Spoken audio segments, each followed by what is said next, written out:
Hi, I'm Ross and welcome to Biker Talk. If you like the content, then make sure you hit that like button.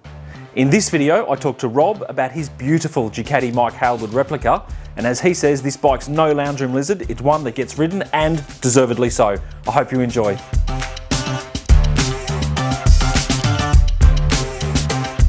My name's Rob and I've been riding for 50 years. My father owned motorbikes when he was growing up. He owned a Norton. Well, when Dad was courting Mum, Dad lived at Earlwood and Mum lived down at Torella. And after Dad had said goodnight to her, he'd jump on the Norton, go down to Tempe and then head up the hill at Undercliff. And as he went up the hill, Mum could hear him going home. The Norton was that loud. But she always knew that he was getting home safe anyway.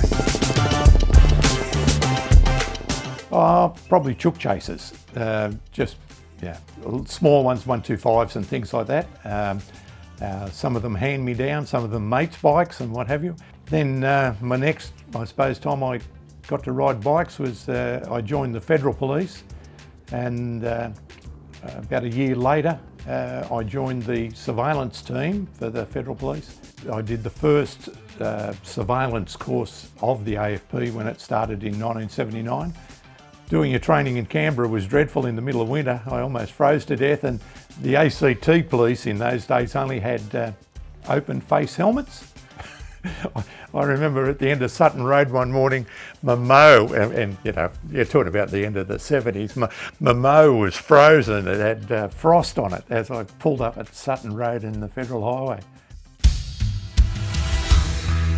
It's a Mike Hailwood replica. It's a 864cc bike. It's the same, basically the same engine as the 900SS.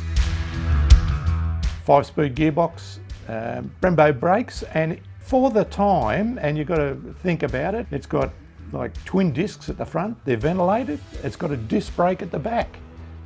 Most bikes in those days would have had a drum brake and perhaps only one disc at the front, solid disc. So the brakes were good. When I saw it advertised, I took my daughter down. She was on her way to water polo, and I thought, we'll call in and we'll have a look at this MHR that's been advertised. And I got down there and I looked all the way around it and what have you, and shook my head and got back onto the bike and down to Cronulla to drop my daughter off, and she said, "You're going to buy that bike, aren't you?" And I said, "Yes, probably."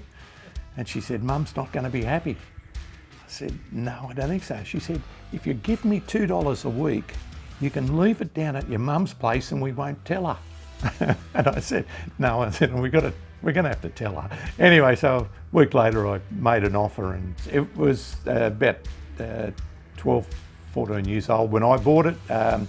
It had done 4,000 kilometres. It's now done nearly 100,000 kilometres. It hasn't sat in a lounge room. It's not a lounge room lizard. It's been out on the roads. I've pushed it virtually in every state of Australia to get it started some days, but no, love it, love it. I call the bike Red Fury, but my wife calls it Barbie because it's got so many changes of clothes. It's actually about 3 bikes in one. I can have it, and as I bought it, it was original. It's actually a NCR fairing. They built the bikes for Hailwood and Jim Scaysbrook. His bike actually came back to Australia. It was one of Sports Motorbike's 3 entries in that particular class. It had been damaged. Scaysbrook threw it down the road, and duplicate fairings were made by Homebush fiberglass, as they were then. I went looking for an NCR fairing, and through word of mouth and what have you, I found that they'd had one out there. It took me hours to find it in amongst all the other old moulds, but we pulled it out, and I got him to do a couple of fairings for me. And it was actually from Scaysbrook's bike. So I was real happy. It does have a relationship actually with the Isle of Man. I've got 2 different fuel tanks, like steel ones for the with the different stickers for it. I've got a fiberglass tank with the clear stripe through it, as Hailwood's bike had.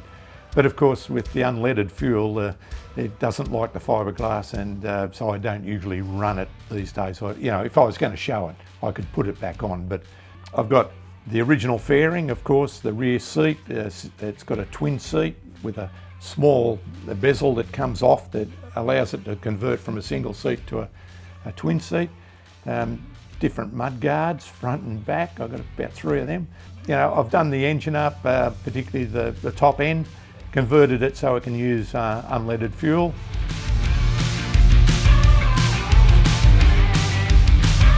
Increase the coils so they put out a lot more power. They eat spark plugs a little bit more than normal, but at least it starts when it's only got a kickstarter, so you've got to have all the help you can.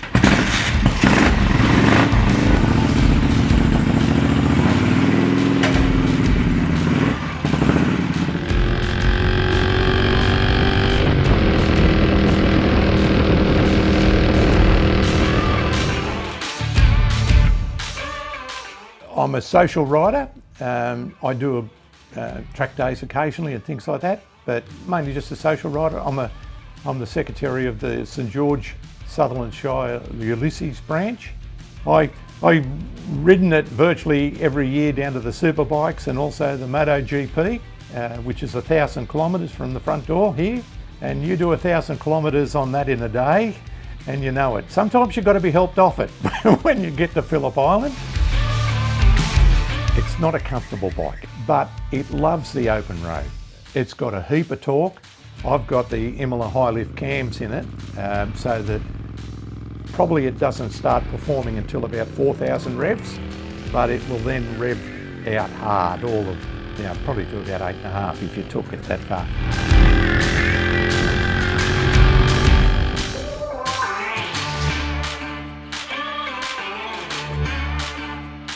It's the Lake Leak Road in Tasmania. I really do enjoy that. I've been down there a couple, 4 or 5 times, 4 times perhaps. But we also did the Ducati Turismos, as they were in those days, where the Ducati owners from around Australia would all get together.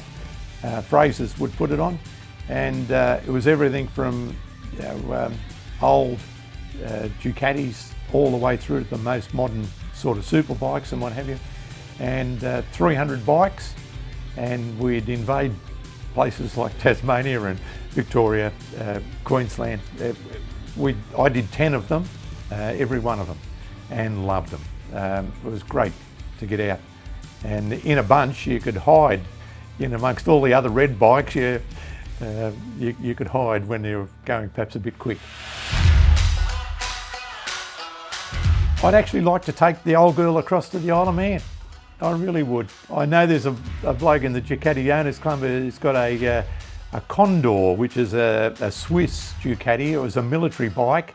It was made even with a gun rack down the side of it. He's done 4 laps, I think, of the Isle of Man on it, and I'm jealous of him. It was on I think his is about a 250 or something, but I'd just love to do a few laps on the Isle of Man on that.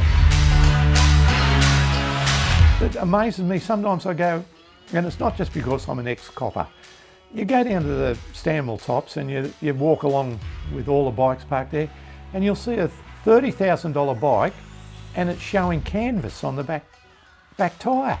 And you just shake your head in disbelief, like you've only got that much on the road and it's canvas. Like, yeah, keep your bike well maintained, I suppose, is the other thing. You need, if you want to stay alive, you need all the help you can get if you ride a bike. I thought I could ride a bike until I did the highway patrol course with the Federal Police.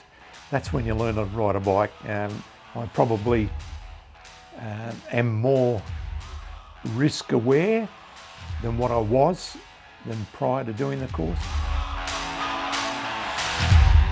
Probably the adrenaline, and it's something that a young bloke has got to be particularly aware of.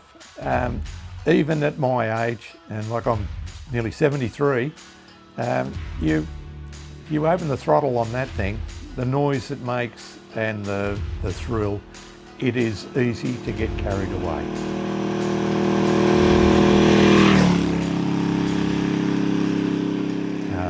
so you've got to be really careful. But the adrenaline, by the same token, is what takes you there. I enjoy the social aspects of motorcycling too, and there's always someone going to come up to you and talk to you about the Hailwood.